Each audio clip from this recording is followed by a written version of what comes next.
3000, cleared on at 7 o'clock. 3000, cleared to the audit, runway 07.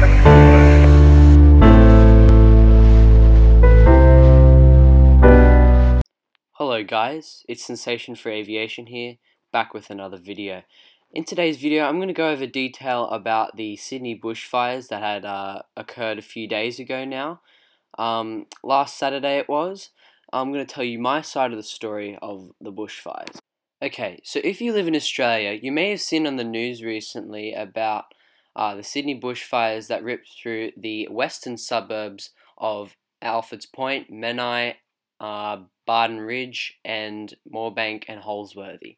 So of course, me living in the suburb of Menai did raise a little bit of concern about my hometown.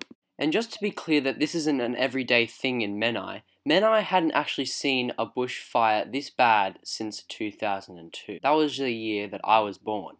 So on that Saturday afternoon, it was a very windy Saturday afternoon, which leaves perfect conditions for a bushfire to start.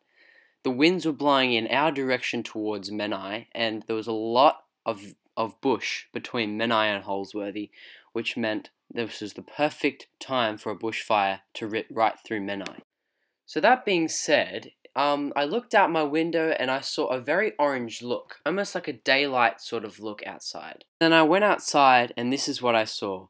A massive, massive cloud of smoke covering the sun, making the sky look very orange. And trust me, it gets worse than this. And like I said before, this was a very windy afternoon, so that's why the smoke was blowing in this direction and covering the sun. There was a lot of ash in the sky and it was a very thick smell of smoke. So I went back inside and then we saw on the news that this fire turned out to be only a grass fire and the warning was only a watch and act. Which means, be alert and report anything unusual. But as the wind kept blowing, the fire kept pushing on and then started to affect some homes in the Moorebank and Holsworthy area, which then turned into an emergency warning for those residents. Which means, pack your things and evacuate now. So here is another photo of the actual fire taken from my drone.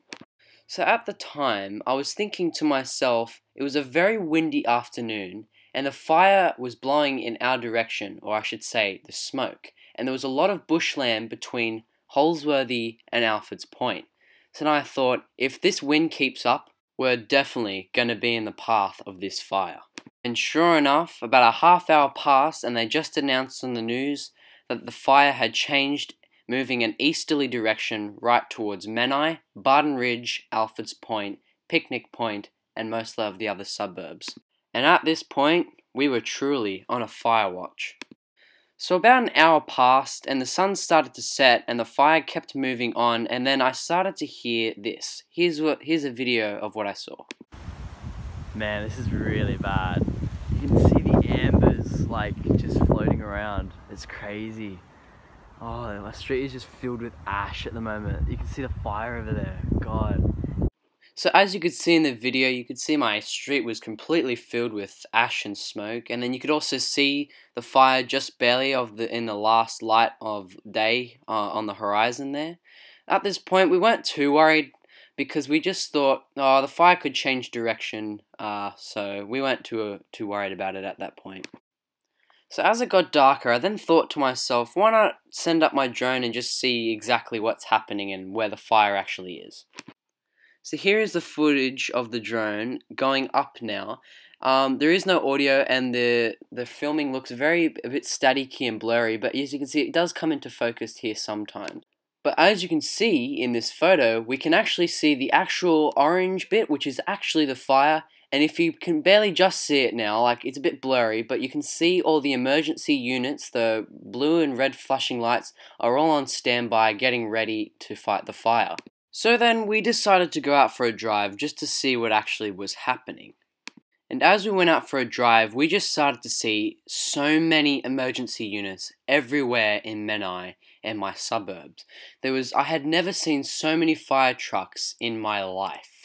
And it was really cool because it was the first time I'd ever seen my local fire station and SES station open on a code red. You could see all the firemen just standing out the front on standby. But of course, as we drove over to the targeted neighborhood, we had seen so many fire trucks with their lights on, getting ready and on standby for this fire. So then my dad actually had some friends that lived in the actual targeted neighborhood. He rang them up and he asked, "Hey, do you guys need any help moving anything or evacuating?" And they said, "No, we're going now. We're going to go move over to our mum's house and we're going to stay there for the night." And as that was happening, I was driving by and you could actually see the orange glow of the fire worsening on the horizon. And I could see the firemen and the fire trucks just lined up on the street, and the firemen talking to some of the residents in that neighborhood, telling them what to expect and when to evacuate. So then as I drove back to my place, it just seemed like there were more emergency units on the standby near my neighborhood. So at that point, I was starting to get a little bit concerned, and all I could hear outside were the blaring of sirens from the emergency units outside. So then I checked the app called Fires Near Me, which is right on the screen and has been on the screen for the most of the video. So if you look on the screen, you can see that the fire is that massive grey outline, and that's where the fire was located currently. Now, we were worried that if it jumps Heathcote Road, which is that yellow line, that road which is closest to the grey line of the fire, that's when we should have started worrying and things would have turned into an emergency. Then about 15 minutes later, I was texting my friends telling them, wow, this fire is pretty bad. And we were all getting worried, but then my friend said apparently the fire had jumped Heathcote Road. And from there, that's when things started to turn into a bit of an emergency. The fire icon had turned red on the Fires Near Me app, displaying emergency warning. So then, my dad got a text message from the rural fire service, and then soon enough, I got one too, and here's what it said. Bushfire warning. Menai, Barton Ridge, and Alfred's Point. Seek shelter as fire arrives. And here is a video I recorded after I got the text message. Alright, well this is still the same fire since about 12 o'clock today, and there are sirens going off right now. Menai is in evacuation, just got a text message from the Australian Rural Fire Service. Everyone is on standby.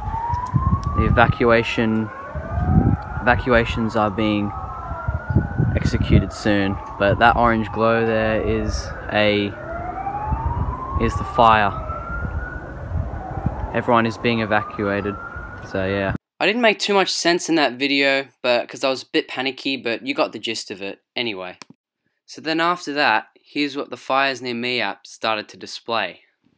So then I started texting all my friends like, stay safe out there, it'll be over soon. And then people started telling me that friends started evacuating to other areas like the clubs and stuff, the evacuation centers, and yeah. Then that's when I started to worry and freak out. I thought I should do the same. So here is a video of the fire arriving.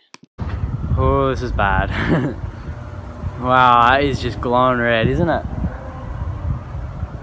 I just heard Did you hear those explosions? That was crazy. And yes, I did hear explosions. Don't know what caused them, probably from propane tanks, but who knows. From there on, the fire seemed to remain there just for now, but like we were under an amber attack, which means that ambers are flying through the air and could spark another spot fire somewhere. So yeah, we were still in an emergency warning, but I also got some photos of the actual fire.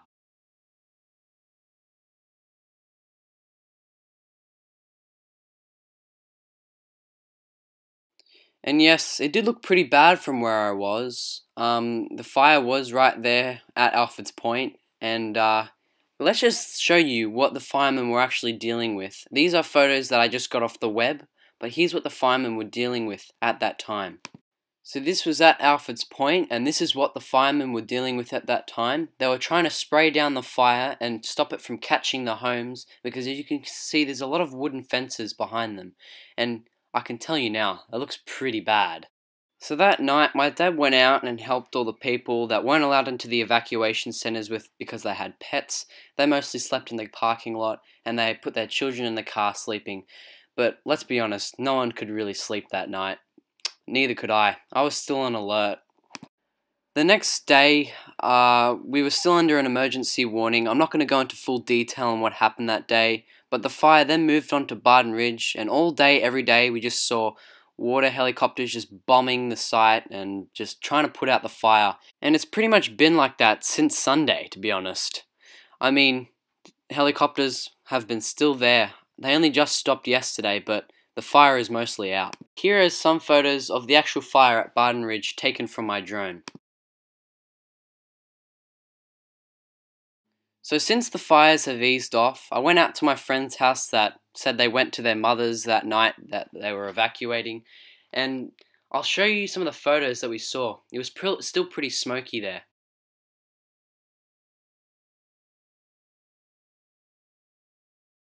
And the place that I was at, that's what it looked like on Saturday night, and this is what it looks like now.